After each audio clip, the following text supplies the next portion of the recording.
بسم الله الرحمن الرحيم الحمد لله رب العالمين وعلى عاقبة للمتقين والصلاة والسلام على خير خلق محمد وعلى آله وصحبه أجمعين أما بعد السلام عليكم ورحمة الله وبركاته.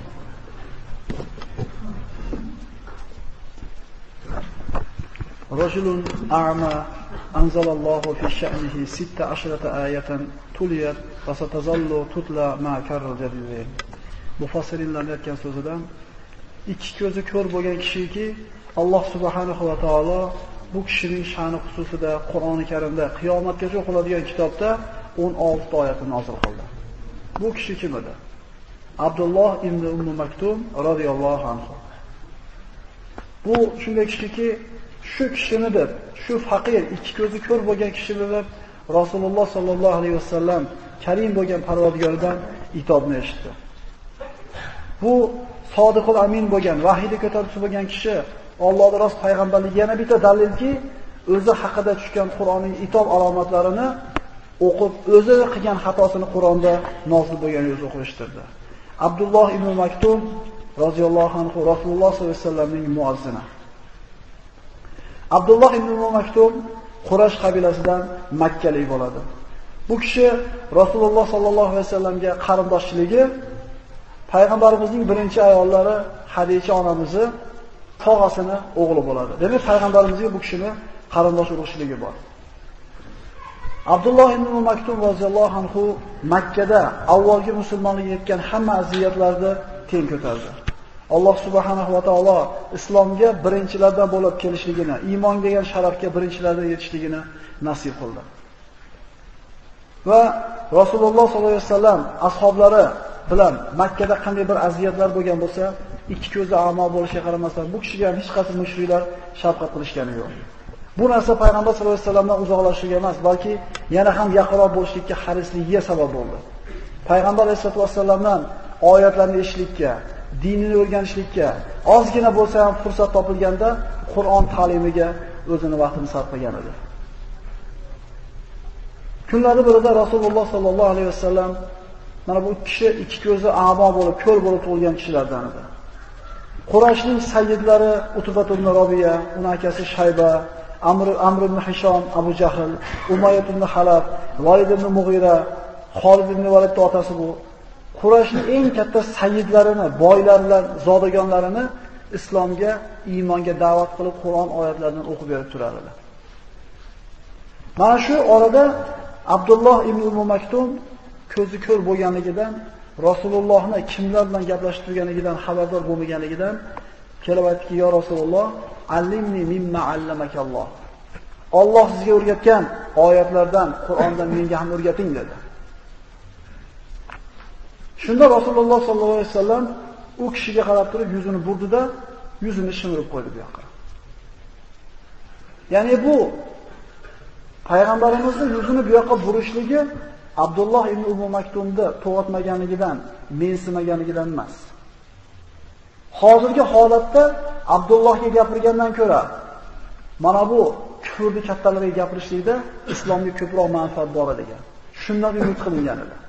Agar ular iymonga kelmasa, eng kamida musulmonlar yetkazilayotgan Makkadagi og'ir aziyatlarni to'xtatishligiga sabab bo'larmikin degan umidda payg'ambarimiz yuzini bu yoqqa burgan edi. Kibr qilib pas, mensimasdan emas. Islomning foydasi o'ylangan edi. Lekin Rasululloh sollallohu alayhi vasallam mana shu qilgan ishini xatosini qiyomatgacha o'qiladigan Qur'onda siz bilan bizga tilovat qilib berdi. Ular bilan bahs munozara tugagandan keyin hali uyiga yetmasdan turib Rasululloh sollallohu alayhi vasallamga vahiy nozil bo'ldi. Astagfiru billah, abasa va tawalla an ja'ahu al-a'ma wa ma yudrika la'allahu yazzakka aw yadhakkaru fatanfa'uhu dhikra. To 16-oyatgacha. U payg'ambar alayhisalom o'zining oldiga ko'zi ojiz kishi kelgani uchun qosh chimirdi va undan yuz o'girdi. Ey Muhammad, siz qayerdan bilursiz? Ehtimol u sizdan o'rganadigan ilm va ma'rifati yordamida o'z gunohlaridan poklanar yoki pand nasihat olar-da, so'ng bu pand nasihat unga foyda berar. Endi o'z moli mulki bilan iymondan istig'no qilib turgan kimsaga kelsak, bas siz o'shanga iqbol qilib yuzlanmoqdasiz. Holbuki u o'zining kufridan poklanmasligi sababli sizga biron ziyon yetmas. Endi Allohdan qo'rqqan holida oldingizga yugurib yelib kelgan zotga kelsak, bas, siz undan chalg'ib yuz o'girib olmoqdasiz. Yo'q, siz aslo bunday qilmang. Albatta Qur'on oyatlari bir pan-nasihatdir. Bas, kim xohlasa undan pan-nasihat olur. U oyatlar Alloh nazdida aziz va mukarram, qadri baland pokiza sahifalarga, ulug' itoatli mirzolar, ya'ni farishtalar qo'llari bilan Lavhul Mahfuzdan ko'chirib bitilgandir. Mana shu oyat qiyomatgacha qoladigan bo'lsa, Payg'ambar sollallohu alayhi vasallam bir marta Abdulloh ibn Maktumga yuzini burib, ko'zini shimirib qo'yganligi xato ekanligi mana shu oyatlar bilan qiyomatgacha qoladigan bo'ldi. Yana qaytarib aytamiz, payg'ambarimiz Allohning payg'ambari bo'lmaganida, Allohdan bir taqvo bo'lmaganda o'zi haqida kelgan ma'lumotlarni bekitib qo'ysa bo'laverardi. Lekin bu Alloh azza va jallaning vahyi. Muhammad alayhisalomga Jibril alayhisalom mana shu 16 ta oyatni olib tushdi. Mana shu kundan boshlab payg'ambarimiz qachon Abdulloh ibn Maktum kelsa, xush kelibsizlardi, juda bir yaxshi muomala qilar edi. Hurmat ikrom ko'rsatar edi, yuqoridan joy ko'rsatar edi, hojatlarini ravo qilar edi. Va mendan o'tgan xatoga Robbimdan itob olib bergan muallimim deb qo'yar edi. Ya'ni ko'ringki, Alloh subhanahu va taolo bandalaridan bir xato ish sodir bo'lsa, insonga qanaqa musibat kelsa boshiga, bu qilgan gunoh tufayli kelar ekan. Endi bir odamni qarasangiz, gunohni tinmasdan qilayotganiga qaramasdan, hamma yo'g'i 5 bo'layotgan bo'lsa, buni yaxshi deb o'ylab bo'lmaydi. Alloh yaxshi ko'rgan bandasidan xato sodir bo'lganda, 10nida tarbiyasini berib qo'yadi. Tarixga murojaat qilamiz. Yunus alayhisalom qavmini Allohning ruxsatisiz tashlab chiqib ketib, osiy bo'lib xato qiluvdi, Alloh taolo baliqqa yuttirib. Ya'ni yaxshi ko'rgan bandasidan xato sodir bo'lsa, Alloh 10nida tarbiya qilib qo'yapti, qaytib takrorlamang degan. Muhammad alayhisalom bir marta mushriklarda talabiga javob berib, mana bu kambag'al musulmonlarni naraqa qil. Biz bular bilan o'tirganda hidlaridan ozor chekyapmiz. Bizga alohida majlis qilib berdi, payg'ambarimiz xo'p deb majlis alohida qilib berdi. Boshqa oyatlar tushdi. Payg'ambarimiz ko'p sahoba kelib, vahiydan o'rgating deb turib talab qilganda payg'ambarimiz yuzini burib qo'ydi, 10nida Alloh taolo tuzatib qo'yapti. Demak, xulosa, oyog'ingiz qayrildimi, tishingiz sindimi, pulingizni yo'qotdingizmi, mashinangiz bir joyga bir urildimi bir joyga, bilingki Alloh taolo sizni bir qaysidir qilgan xatoyingizga shuni mukofot qilib berdi. Yoki pulingizga otib olishdimi? Bu qaysidir qilgan xatoyimizga bo'ldi va Allohga hamd aytaylik. Chunki o'sha xatoni qilmaslikka Alloh taolo bizga ta'lim beryapti. Makkada Qurayshning azobati qattiq bo'lganda payg'ambar sollallohu alayhi vasallamga Alloh tomonidan izn bo'ldi va hijrat qilishlikka va Abdulloh ibn Maktum hijrat qilgan, Madinaga hijrat qilgan ikkita odamni bittasi bo'ldi birinchi. Bittasi Mus'ab ibn Umayr edi, bittasi Abdulloh ibn Maktum edi. Yana qaytarib aytamiz, bu kishi ikki ko'zi ko'r bo'lgan. Ikki ko'zi ko'r bo'lishiga qaramasdan islomni ustunlardan bo'lishlikka imkoniyat topdi. Ikki ko'zi ko'r hijrat qilyapti. Rasululloh sollallohu alayhi vasallam Madinaga ko'chib kelishiga Madinadan tayyor turgan ikki kishi, bittasi Mus'ab ibn Umayr, bittasi Abdulloh ibn Maktum radhiyallohu anhu. Ikkiga bo'lindi bu ikkita sahoba. Ikkala joyda Qur'onda ta'lim berib, Qur'onni o'rgatishadigan bo'lishdi. Rasululloh Madinaga hijrat qilib ko'chib kelgandan keyin Maktum va Bilol ibn Raboh radhiyallohu anhumolar payg'ambarimizning muazzinlari bo'lishdi. Biri azon aytsa, Bilol azon aytsa, takbirni Abdulloh aytar edi. Abdulloh azon aytsa, takbirni Bilol aytar edi. Ramazon kechalarida Bilol roziyallohu anhu azon aytar edi, qiyomul laylga. Abdulloh ibn Maktum og'izni yopishlikka bombotgan aytardi. Biror marta adashmagan ekan. Ikki ko'zi ko'r kishi qachon azon aytishlik kerak, kunga chiqishiga qarab turib ko'zi ochiqlar ko'radigan narsani Alloh qalbiga joylagan ekanki, ikki ko'zi ko'r bo'lsa, biror marta azonda adashmagan ekan. Avvalgi davrlarda o'limni eslashlik insonning qalbini tirikligiga hujjat bo'lgan. O'limni eslayotgan odam qalbi uyg'oq bo'lgan. Hozirgi zamonda hayot bilan ovora bo'lishlik insonning qalbini o'limiga ishora qilib turibdi. Qaytarib aytamiz. Avvalda insonlarning qalblari o'limni eslashligi ularda tirikligiga ishora bo'lgan. Tirik bo'lgan bu odamlar. Hozir faqat dunyo bilan qalbini ovora qilayotganlarda qalbi o'ligiga ishora bo'lgan. Odamlar bor, tirikligida ko'z yumib qoladi. Allohning dinidan, Allohning hidoyatidan. Odamlar bor, o'lgandan keyin ko'z ochiladi. Azobni ko'rgandan keyin. Va odamlar bor, ikki ko'zi ko'r bo'ladi, lekin qalbi ochiq bo'ladi bularda.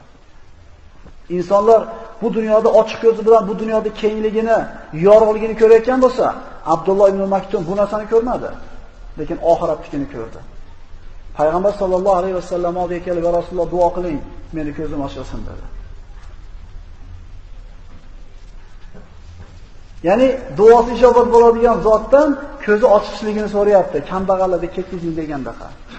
Payg'ambar sollallohu alayhi vasallam mana shu ikkita ko'zida, ikki ko'zi ko'r bo'lib, oxiratda mukofotni ko'proq olishni va'dasini qilganda ko'r bo'lishga ham rozi bo'ldi. Chunki bu zotlar Payg'ambar sollallohu alayhi vasallamning va'dasiga mana shunday ishonishgan. Ular bu naq dunyoda nasiya oxiratga almashtirishga bizni tushunchamizda. O'zi aslida bu dunyodagi nasiya edi. Nasiya nima? Bu esdan chiqarilgan narsa. Kechagi kunimiz o'sha nasiya. Ertangi kunimiz naq turibdi. Ular bu dunyosini oxiratiga almashtirgan kishilar bo'lgan. Ikki ko'zi ko'r bo'lgan, lekin qalbini ko'zi ochiq bo'lgan. Ko'zi ochiq bo'lgan.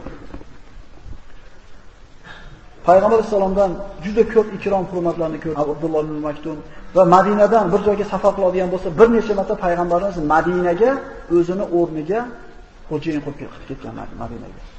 O'ziga o'rinbosar qilib ketgan. Badrda Payg'ambar sollallohu alayhi vasallam mushriklar bilan mana jang qildi va Alloh taolo ana shu Allohning yo'lida jihad qilganlarning darajasi ulug' bo'lishligini Qur'onda nozil qildi. Shunda Abdulloh ibn Maktum ikki ko'zi ko'r bo'lgandan yig'lar edi. Parvardigor, menga o'xshaganlarni uzrini ham tushirib qo'ygan, menga o'xshaganlarni ham uzrini tushirib qo'ygin deb Allohdan so'rar edi.